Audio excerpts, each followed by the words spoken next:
tous à bon port à Saint-Barthélemy, un finish au contact pour l'arrivée de la première étape de The Ocean Race Europe. Tréhin et Denis remportent la 12e édition de la Normandie Channel Race. On embarque pour l'épisode 33 de la semaine voile du Télégramme.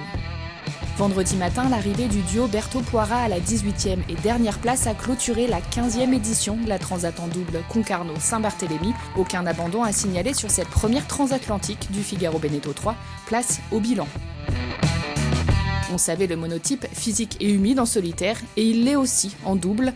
Dans le port de Gustavia, tous les marins ont avoué avoir passé la grande majorité du temps en ciré sur le pont, mais plus que l'humidité, ce sont surtout les sargasses qui ont empoisonné la vie des concurrents. D'habitude, sur cette transat, les algues apparaissent les 3-4 derniers jours de course. Cette année, ces algues brunes capables de vous stopper net un Figaro lancé à plus de 10 nœuds ont commencé à freiner les monocoques dès le passage des Canaries. Si les marins ont dû utiliser plusieurs fois par jour la corde à nœuds pour enlever les sargasses bloquées dans la quille, ils n'ont pour la plupart d'entre eux pas rencontré de problème technique. On déplore un été cassé, une voie d'eau vite colmatée, des soucis de safran et de vide mulet et quelques fuites au niveau des puits de foil. Côté performance, le Figaro 3 équipé de foil s'est montré un peu plus rapide que le Figaro 2 puisque les vainqueurs Nils Palmieri et Julien Villion ont établi un nouveau temps de référence en 18 jours, 5 heures, 8 minutes et 3 secondes. Tous se souviendront longtemps de cet accueil si chaleureux à Saint-Barthélemy où aucune manifestation n'avait eu lieu depuis un moment en raison de la crise sanitaire. Moi je me souviendrai toute ma vie de cette arrivée à Saint-Barth, ça nous a pété à la gueule pour tout vous dire, jamais je me serais attendu à avoir autant de monde. Incroyable. Quel accueil Quel accueil, merci. Incroyable. Merci, Jamais vu ça, Saint-Barth. J'ai jamais vu ça, ça. On a halluciné. La 15e édition achevée dans les eaux turquoises de la mer des Caraïbes, il ne reste plus qu'à ramener les bateaux par cargo de l'autre côté et de se préparer pour le prochain rendez-vous, le Tour de Bretagne en double du 3 au 11 juillet.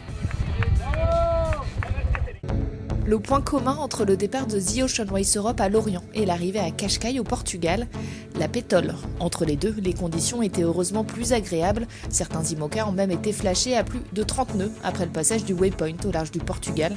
Mais à l'arrivée dans la baie de Cascais, il fallait avoir les nerfs solides pour grappiller les milles sur ses concurrents. Le vent n'était clairement pas au rendez-vous. À quelques mètres de la ligne, un IMOCA, alors en tête, et un VOR 65 se sont percutés. Il n'y a pas eu de blessés ni de dégâts trop importants sur les bateaux. Au final, l'équipage de Nicolas Troussel en IMOCA et celui de Garwin Johnson en VOR 65 se sont imposés. Après un parcours offshore samedi, le départ de la seconde étape Cascais-Alicante a été donné ce dimanche 6 juin. Un départ mouvementé puisque l'IMOCA Charlie and Wright n'a pas pu éviter le mouillage d'une petite vedette à moteur. Dans la collision, le foil bâbord a été abîmé, ce qui a obligé l'équipage à rentrer au port. Le nez rond du classe 40 d'Axel Tréhin et de Frédéric Denis a franchi en premier la ligne d'arrivée de la 12e édition de la Normandie Channel Race à Ouistreham.